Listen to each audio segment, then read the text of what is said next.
جمل تكتيكيه ما كاينش، سونطراج ما كاينش في الوداد، استقاله فوريه ومحاسبه. فملي كيكون عندك فريق عنده تاريخ وعنده هيبه وتتعطيه لواحد المسير فاقد للتاريخ والهيبه، ترقب الاسم. عندك تركيبه بشريه مفقود فيها الامل، اصبح اليوم يتعذب مع الصغار. هذا هو الواقع. السلام عليكم الخوت، كنتمنى تكونوا بخير ومرحبا بكم في هذا فيديو جديده. كنعتذروا على الغياب، نتمنى ان شاء الله انكم تكونوا بخير، وان شاء الله غتكون عندنا مواكبه لجميع الاحداث الرياضيه وخاصه كره القدم. اليوم حلقه خاصه على فريق الوداد الرياضي وما يعيشه الوداد الذي كان قاهرا للكبار، الوداد من فريق هيمنه على الالقاب والانجازات في السنوات الاخيره بعد ما طلع البارة على بزاف ديال الفرق المغربيه وطلع النيفو الفرق المغربيه والكره المغربيه، اصبح اليوم يتعذب مع الصغار. هذا هو الواقع ديال فريق الوداد الرياضي. كلشي عارف الازمه ديال الوداد هي ازمه تسييريه كيعيشها فريق الوداد. فملي كيكون عندك فريق عنده تاريخ وعنده هيبه وتتعطيه لواحد المسير فاقد للتاريخ والهيبه، ترقب الأسوأ. عندما تسند الامور لغير اهلها فترقب الأسوأ. انا كنتكلم على الرئيس ديال الوداد ايتمنى اللي قزم من القيمه ديال الوداد ومن الهيبه ديال فريق الوداد الرياضي حتى اصبح يتجرأ عليه الكل للاسف. الهزيمه ديال هذا الزمامره ضافت على الهزائم الاخرى وعرات الاوراق ونفذ الصبر عند الجماهير الوداديه والمنخرطين. كلشي كيطالب استقاله فوريه ديال المكتب المديري للوداد بقياده ايتمنى. خرج المكتب المديري ببلاغ تيقول بانه غادي يستقل، ولكن ماشي في جمع عام استثنائي، حتى الجمع العام العادي، يعني حتى في الاواخر ديال يونيو، يعني في نهايه الموسم. هذا الشيء اللي ما تقبلوش المنخرطين ولا الجماهير الوداديه وبغاو استقاله فوريه ومحاسبه.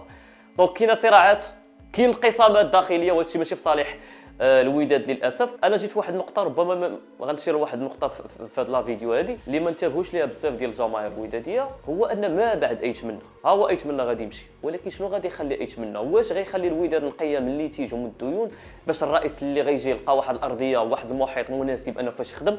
حيت ما يمكنش ان رئيس غادي يجي غيلقى فريق غارق في الديون وخصو يتفك من الديون، كطلب منه انه يجيب لك انتدابات ويكون لك فريق تنافسي ويكون لك فريق اللي غينافس على الالقاب. لان دابا الوداد ولا الجماهير الوداديه ما بقات كتسنى من المكتب والو. عندك تركيبه بشريه مفقود فيها الامل، ما يمكنش غتنافس بها على الالقاب ولا غتسنى انها تطور ولا غتبني بها فريق.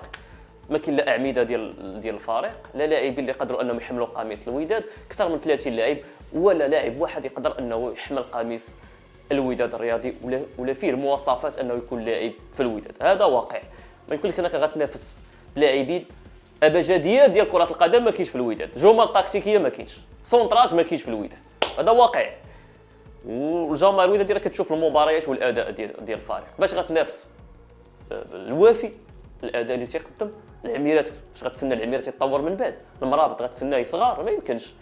دونك عندك لاعبين في سن ديال التقاعد، وعندك لاعبين جاو في مرحله كانوا في مرحله ديال الفراغ، جاو يربيو الفورمه في الوداد. دونك ما عندكش فريق اللي غتنافس به. دونك هاد 30 لاعب الا بغيتي تفك منها على الاقل وتسوي الوضعيه ديالها، فخص واحد المبالغ ماليه اللي هي كبيره.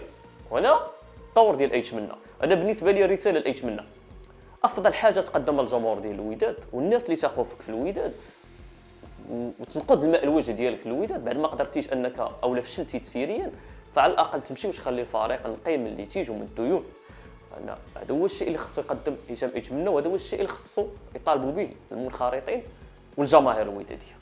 وانا هاد اللاعبين اللي جبتي السي ايتمنى وقلتي بانهم عندهم عروض، قلتي بان بانيا اللي ما كيلعبش كاع عنده عرض في 4 المليار ونص، وقلتي العروض تتهاطل على اللاعبين ديال الوداد، يلاه بين لينا.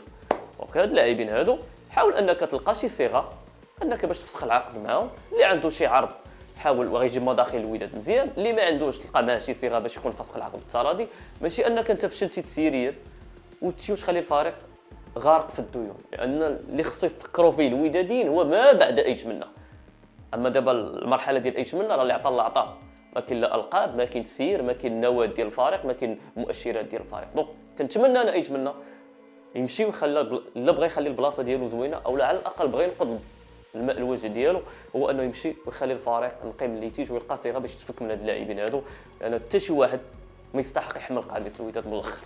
دونك هذه الملاحظه ديالي، وان شاء الله الوداد غيتجاوز هذه المحنه هذه، والكبير يبقى كبير مهما كان المصير.